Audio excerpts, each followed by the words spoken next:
قال صلى الله عليه وسلم: إن العبد المؤمن إذا كان في انقطاع من الدنيا وإقبال إلى الآخرة نزل إليه ملائكة بيض الوجوه كأن وجوههم الشمس، معهم كفن من الجنة وحنوط من حنوط الجنة. الآن واحد يحتضر، هو يرى الملائكة لكن أهله لا يرونه، كما قال الله تعالى: ونحن أقرب إليه منكم ولكن لا تبصرون. هو الآن يشهق وينظر إلى أهله ويرى الملائكة لكن أهله لا يبصرونه. إن كان مؤمنا صالحا نزلت ملائكة وجوههم كالشمس مشرقة، معهم كفن من الجنة وحنوط من حنوط الجنة، ثم يجلسون مد البصر ينتظرون الروح تخرج حتى يكفنوها. فينزل ملك الموت فيجلس عند رأسه. كيف يتعامل ملك الموت مع الروح الطيبة؟ الروح اللي كانت في جسد إذا أذن ذهب يصلي، إذا رأى فقيرا تصدق عليه، يبر بوالديه، يستطيع أن يزني مع ذلك يترك الزنا، يشوف الناس يشربون خمر ويقول أعوذ بالله ما يشرب خمر.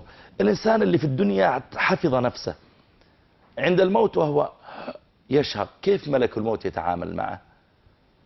الملائكة الذين وجوههم كالشمس يجلسون مد البصر، وملك الموت عند رأسه فيقول: اخرجي أيتها الريح الطيبة، كنت في الجسد الطيب، اخرجي إلى مغفرة من الله ورضوان.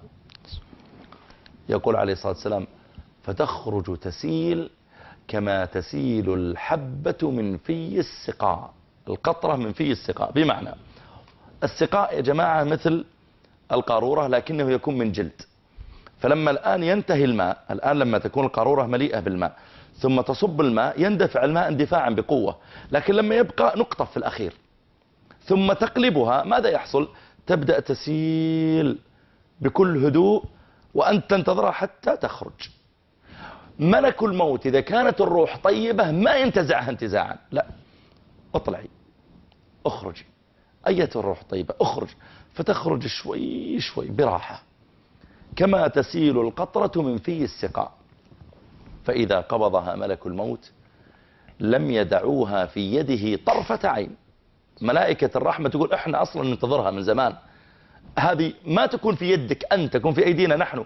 لم يدعوها في يده طرفة عين حتى يأخذوها ويجعلوها في ذلك الكفن اللي من الجنة.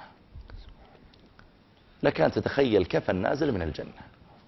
قال: فيصعدون بها إلى السماء. الآن مات خلاص، الجسد أخذه أهله ويذهبون به إلى المستشفى استخراج شهادة وفاة أو إلى المغسلة ليغسل، خلاص يتعاملوا معه ميت وروحه في السماء. إن كان طيبا جعلت الروح تنتظر أن تعود فيه لتتنعم أكثر، وهو يقول: عجلوا بي عجلوا بي، عجلوا، خلصوا، غسلوني. وإن كان خبيثا يقول: يا ويلها أين تذهبون بها. ترتفع روحه مع الملائكة، يصلون إلى السماء الأولى فيستفتحون، فتقول الملائكة حرس السماء الأولى: من هذا؟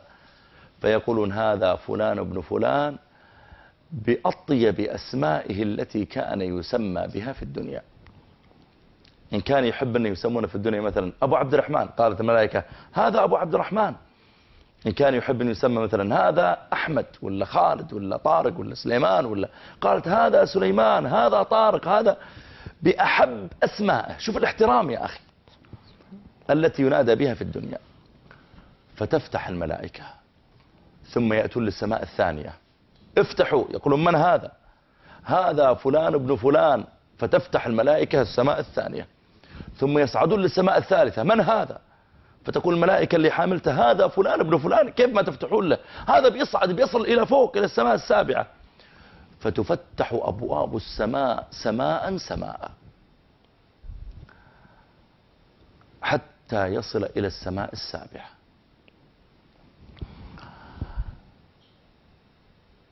فيقال: من هذا؟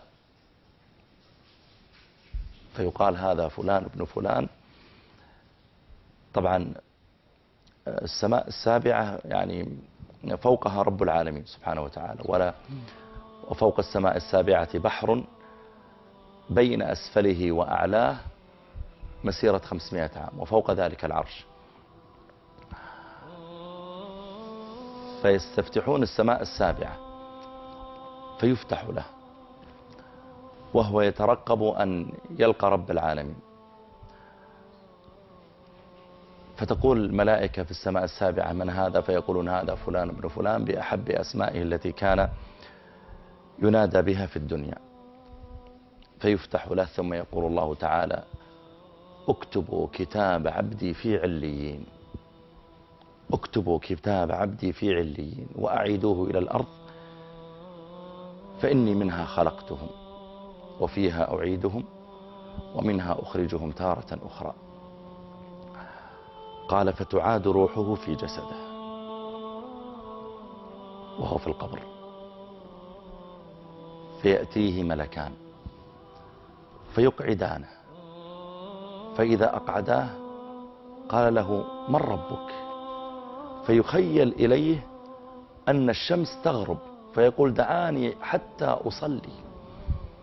شوف يا أخي القلب اللي معلق، يقول: اتركوني أصلي بعدين أجاوبكم. فيقولون: إنك ستفعل، لكن من ربك؟ فيقول: ربي الله. ما دينك؟ ديني الإسلام. ثابت. من نبيك؟ نبي محمد صلى الله عليه وسلم.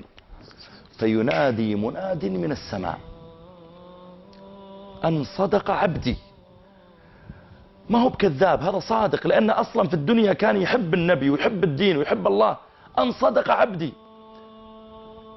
فأفرشوه من الجنة وألبسوه من الجنة وافتحوا له بابا إلى الجنة، فيأتيه من روحها وريحانها، ويفتح له مد بصره.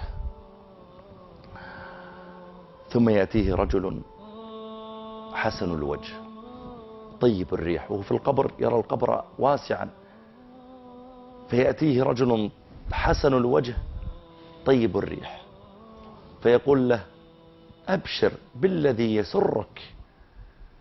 فيقول له: من أنت؟ قال: هذا يومك الذي كنت توعد، أنت طول حياتك تعبان عشان هذا اليوم، هذا يومك الذي كنت توعد.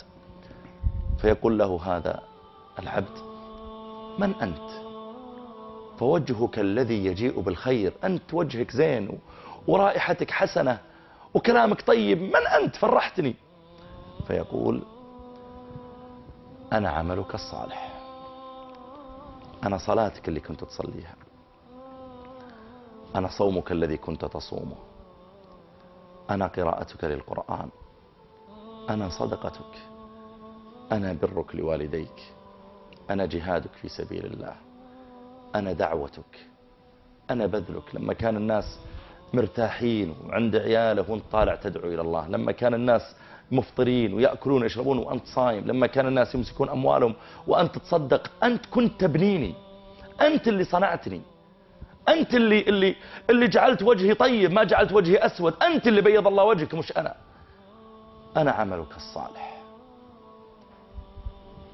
فيقول هذا العبد: ربي أقم الساعة، يا ربي ما دام أنا أرى مقعدي من الجنة، طيب أنا ودي عيالي معي وزوجتي وبناتي، ربي أقم الساعة، أقم الساعة حتى أرجع إلى أهلي ومالي.